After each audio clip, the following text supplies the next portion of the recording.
Durant cette année 2021-2022, nous, l'équipe 51, avons travaillé en collaboration avec Horus Cybersecurity. En effet, dans le cadre de campagnes de phishing, la société Horus souhaite disposer de charges malveillantes sous forme de macros.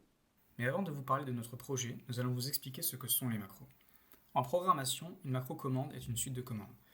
Elles sont utiles pour permettre à l'utilisateur de gagner du temps, grâce à l'automatisation de tâches complexes et souvent répétitives.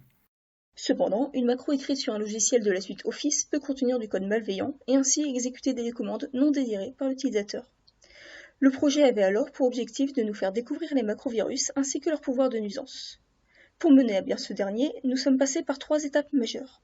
La première consistait à établir un état de l'art pour avoir une vision d'ensemble du sujet, puis nous avons commencé la production de macros fonctionnels, et finalement nous avons mis en place une stratégie d'audit pour Insert.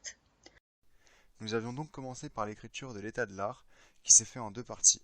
La première contenait une présentation détaillée des macros, avec les différents types d'infections qui existaient, des éléments statistiques, ainsi que des exemples de vagues d'attaques connues ayant utilisé des macros. Et la deuxième partie était consacrée aux différents outils présents sur le marché qui pouvaient permettre d'automatiser la création de macros.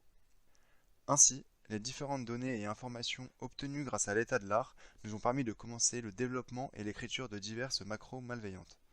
Des macrovirus tels que download.exec qui permettent le téléchargement ainsi que l'exécution d'une application ou d'un programme, ou des macros qui permettent la modification de fichiers ou même le contrôle de l'ordinateur de la victime à distance.